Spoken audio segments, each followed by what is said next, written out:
Hello बच्चों, let's see the question. The question says resolve into factors. हमें यहाँ पे इक्वेशन गिवन है a c square plus b c square plus a. हमें इस equation को फैक्टर में रिजॉल्व करना है। सो फर्स्ट ऑफ ऑल हम समझते हैं कि इस क्वेश्चन में हम क्या की कंसेप्ट यूज करने वाले हैं। What will be the key concept for this question. So इस क्वेश्चन को सॉल्व करने के लिए सबसे पहले हमें ये पता होना चाहिए कि फैक्टर हम किसे कहते हैं। फैक्टर हम किसे कहते हैं? Factors are nothing but it is a number that divides a number completely itself. Like हमसे कोई कहता है कि x का फैक्टर क्या है, तो वो सारे नंबर जो कि x को कंप्लीटली डिवाइड कर दे वो x के फैक्टर कहलाएंगे। इट मीन्स हम इसको लैंग्वेज में लिखेंगे all those number which can divide, लिखेंगे factors are the numbers are the numbers that can completely divide that number, that can completely divides the number of which they are factor of, they are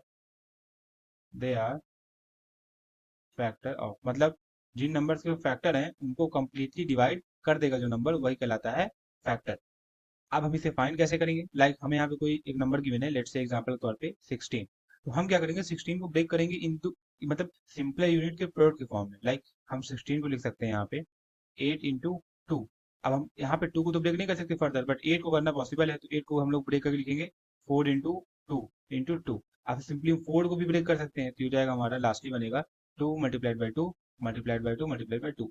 अब हमसे बोलता है factor कौन कौन से, तो हम वो नंबर देखेंगे जो कि एट ए टाइम एक बार आया होगा। जैसे 8 यहाँ पे एक बार आया, 2 भी एक बार आया, 4 भी एक बार आया, इसके बाद 2 रिपीट हो रहा है, तो हम केवल काउंट उसको एक बार करेंगे। मतलब अगर इसके फैक्टर पूछे कौन कौन से हैं, तो इसके फैक्टर हमारे 8 है, 4 है और 2 है। और ये नंबर खुद तो अपना फैक्टर होगा ही, क्योंकि वो नंबर अपने आप को डिवाइड कर लेगा कम्प्लीटली। तो ये तरीका होता है हमारा फैक्टर फाइंड करने का। हम क्या करेंगे, उसको in the form of product of simpler unit. Simpler unit करने का मतलब कि अब उसको फर्दर हम और कह सकते हैं ब्रेक नहीं कर पाएंगे, हम उसके फॉर्म में बनाएंगे तो हमें जो यूनिट मिलते हैं वो उसके फैक्टर कराएंगे। अब हम लोग क्वेश्चन पढ़ते हैं। तो क्वेश्चन हमको क्वेश्चन क्या गिवन है? क्वेश्चन गिवन है a c square plus b c square plus a. हम क्या करेंगे, ये हमें दिया हुआ इस फॉर्म में, हम इसको किन्हीं दो टर्म के प्रोडक्ट के फॉर्म में बनाने की कोशिश करेंगे। तो हमें अगर ऐसा बना ले जाते हैं सच दैट हमारे जो टर्म्स हैं ये अब इनको हम लोग और ब्रेक ना कर पाए, तो हम लोग कह देंगे कि यही जो टर्म है हमारी इसके फैक्टर कहलाएंगे। तो इसको हम बनाने के लिए क्या करेंगे, हम सबसे पहले हम लोग कॉमन लेंगे पहले और तीसरे टर्म से। लाइक यहाँ पे हम लोग इसको थोड़ा रीअरेंज करेंगे, तो हमारा बनेगा ए सी स्क्वायर, यहाँ बनेगा b c square plus b plus a. यहाँ से हमने सी स्क्वायर कॉमन लिया तो ब्रैकेट में क्या बना हमारा ए प्लस बी, प्लस यहाँ से हमने वन कॉमन लिया तो ब्रैकेट के अंदर क्या बना बी प्लस ए।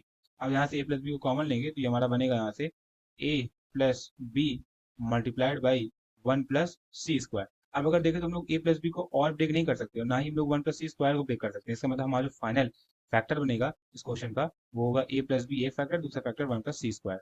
तो यहाँ से हम लोग स्टेटमेंट लिखेंगे hence hence the factors hence a plus b and 1 plus c square are the factors of given equation, are the factors of, ये हो जाएगा of given equation.